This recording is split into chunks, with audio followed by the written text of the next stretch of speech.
अस्सलामुअलैकुम viewers and welcome. अच्छा, सवाल ये किया जाता है कि जी मार्केट कहाँ पे जाएगी।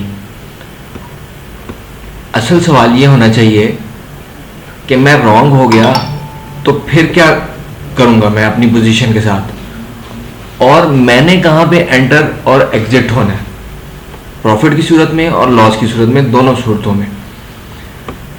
मार्केट को तो प्रेडिक्ट तो कोई भी नहीं कर सकता, हमने अपने अकाउंट को मैनेज करना होता है, अपनी पोजीशंस को मैनेज करना होता है। अच्छा, वीक ऑन वीक बेसिस पे 6522 पॉइंट मार्केट प्लस रही और 178,922 की क्लोजिंग। गैप अप ओपन हुआ और ये 75,300 का एरिया इन्फॉर्म किया गया था प्रीवियस वीडियो में कि 75,300 क्रूशल एरिया है, इसको जहन में रखें। तो हुआ क्या कि मार्केट खुली ही 75,300 से ऊपर और उसको मार्केट ने वापस आके सपोर्ट बनाया, उस एरिया को। एग्जैक्ट तो नहीं होता, जाहिर है, वो 300 पॉइंट का अगर 250 पॉइंट का अगर वो उसने उसको पेनिट्रेट किया तो उसे वही समझा जाए। इन वीडियोस को आपने लर्निंग के हवाले से देखना है, बाय सेल कॉल के हवाले से नहीं। नेक्स्ट प्रोबेबिलिटीज हमारे पास क्या है कि मार्केट दोबारा एक 75,300 के एरिया को और एक 75 के एरिया को सपोर्ट बनाने के लिए आए।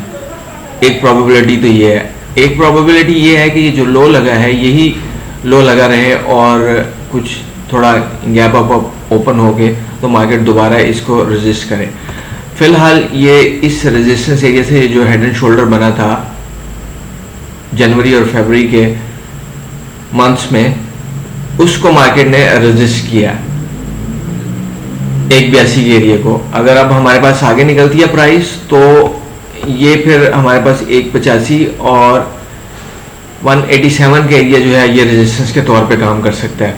नेक्स्ट वीक शॉर्ट भी है और ट्रेडिंग डेज, वो रिलीजियस फेस्टिवल की वजह से सबको पता है। पीटीसी अपने रेजिस्टेंस एरिया में, और इसने यहाँ पे आके एक सेलिंग का सिग्नल भी दिया था। अगर जो एग्रेसिव ट्रेडर्स हैं वो शॉर्ट सेल के हों तो इन्हीं हालात में देखें, जब मार्केट में लोअर लॉक तो नहीं खैर लगे लेकिन अच्छा खासा डेंट डाल दिया। एक ऐसी कंपनी भी थी SOSM जो कि मेरे टीम मेंबर ने इन्फॉर्म भी किया हुआ था इसके बारे में। स्टॉक हब सिक्योरिटीज के प्लेटफॉर्म पे SSOM ये 10% प्लस थी कल भी, लास्ट वर्किंग डे में भी, और सारा दिन इसमें बाहर खड़ा रहा। तो हमने सिलेक्ट करना है 500 मोर देन 500 कंपनीज में से हमने सिलेक्शन करनी है कि किस कंपनी में हम नेक्स्ट पोटेंशियल मूव जो है वो देख सकते हैं। इसी तरह LPGL भी है। प्राइस एक्शन को समझने की कोशिश करें, और ये जो सर्कल ड्रा किया है ये सर्कल बाय का एरिया है।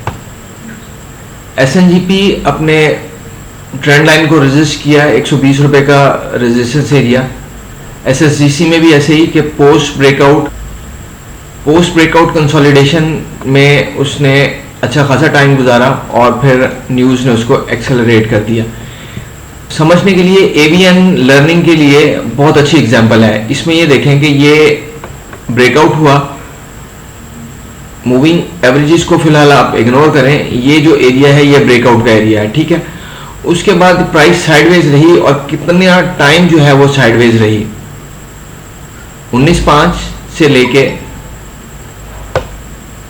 19.6 तक प्राइस ऑलमोस्ट उसी कंसोलिडेशन रेंज में, पोस्ट ब्रेकआउट अकोमुलेशन प्लेयर की तरफ से। अब ट्रेडर जो है वो तो जिच हो जाता है कि जब मैं क्या करूं। जिसने इस चीज पे कंट्रोल कर लिया वो फिर मार्केट में सरवाइव कर सकता है।